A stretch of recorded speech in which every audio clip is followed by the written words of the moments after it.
Assalamualaikum warahmatullahi wabarakatuh. Selamat pagi, siang, atau sore dimanapun teman-teman berada ketika menonton video ini.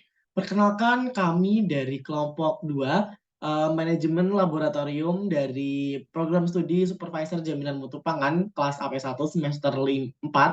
Kami akan menjelaskan sedikit pengetahuan terkait validasi metode. Boleh selanjutnya? Next. Oke. Baik, di sini saya tidak sendiri. Saya ada beberapa teman saya. Yang pertama ada Risyana Bila Fatin dan juga ada Puspa Ayu, dan pastinya the one and only cowok di grup ini ada saya sendiri, Kautsar Dava Sudira Harjana. Next. Oke, mungkin kita sedikit mengenal terkait validasi metode. Apa itu validasi metode? Validasi metode itu suatu tindakan untuk mengevaluasi parameter tertentu berdasarkan percobaan laboratorium. Nah, untuk membuktikan bahwa parameter-parameter tersebut memenuhi persyaratan untuk digunakan, maka dibutuhkan adanya validasi metode. Next.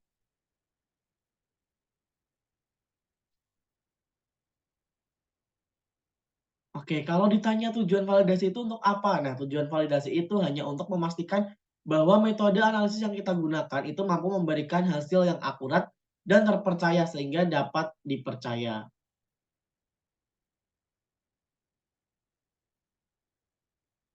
Lalu ada beberapa parameter validasi.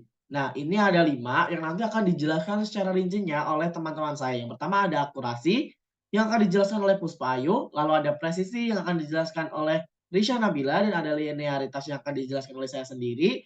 Lalu ada selektivitas yang akan dijelaskan oleh Puspa Ayu kembali, dan ada limit deteksi yang akan dijelaskan oleh Risha Nabila. Next, silakan kepada Puspa Ayu.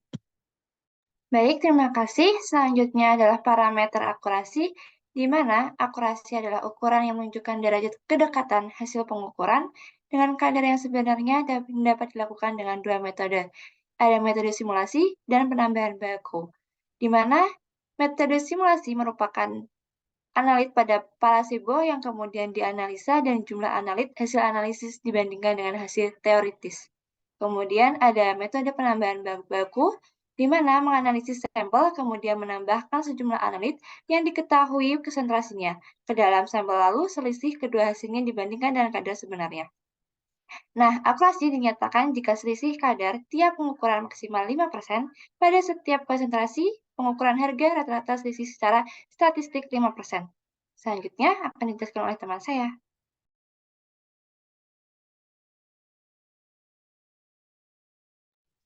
Baik, nah, jadi kan kita udah tahu nih tentang validasi dan validasi dan akurasi. Nah, selanjutnya ada presisi. Nah, presisi ini merupakan ukuran yang menunjukkan derajat kesesuaian antara hasil uji individual yang diukur dengan penyebaran hasil pengukuran individual secara berulang pada sampel-sampel yang diambil dari campuran homogen. Presisi dinyatakan dalam bentuk simpanan baku relatif atau koefisien variasi per CV, dan umumnya dilakukan 3 konsentrasi, yaitu 80%, 100%, dan 120%, kurang lebih 6 kali pengukuran. Metode dikatakan presisi jika nilai CV maksimal 2%. Lalu selanjutnya akan dilanjutkan oleh teman saya, Kautsar. Baik, tadi kita sudah belajar mengenai akurasi dan juga presisi. Oke, selanjutnya kita akan sedikit mencari tahu tentang linearitas. Apa itu linearitas? Nah, linearitas sendiri adalah sifat hubungan yang linear antar variabel, yang artinya setiap perubahan yang terjadi pada satu variabel akan diikuti perubahan dengan besaran yang sejajar pada variabel lainnya. Linearitas digunakan untuk mengetahui apakah variabel terkait dengan variabel bebas memiliki hubungan linear atau tidak secara signifikan. Uji linearitas dapat dilakukan melalui test of linearity.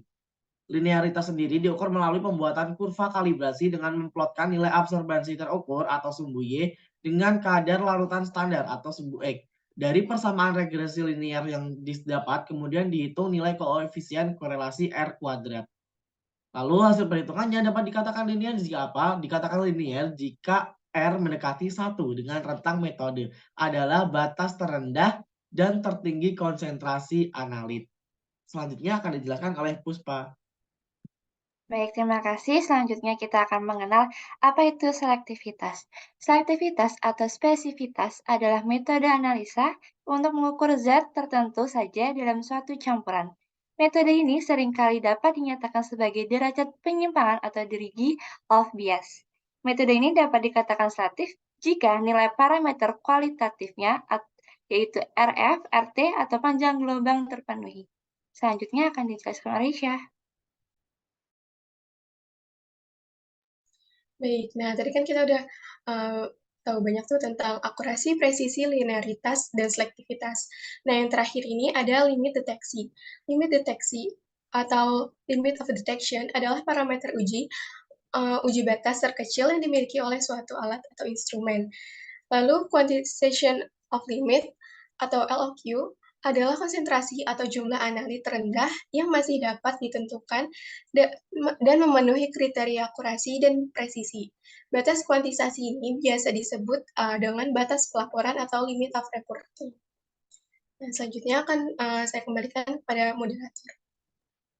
Oke, mungkin itu sedikit penjelasan kita dari kelompok 2 terkait apa itu validasi metode dan metode-metode apa saja yang biasa digunakan untuk mengetahui validasi metode. Semoga sedikit yang kita berikan kepada teman-teman semuanya bisa bermanfaat dan mohon maaf apabila ada salah kata ataupun materi yang kurang benar karena sejatinya kami juga masih belajar untuk mendalami yang sebenarnya. Kami dari kelompok 2 pamit undur diri. Wassalamualaikum warahmatullahi wabarakatuh.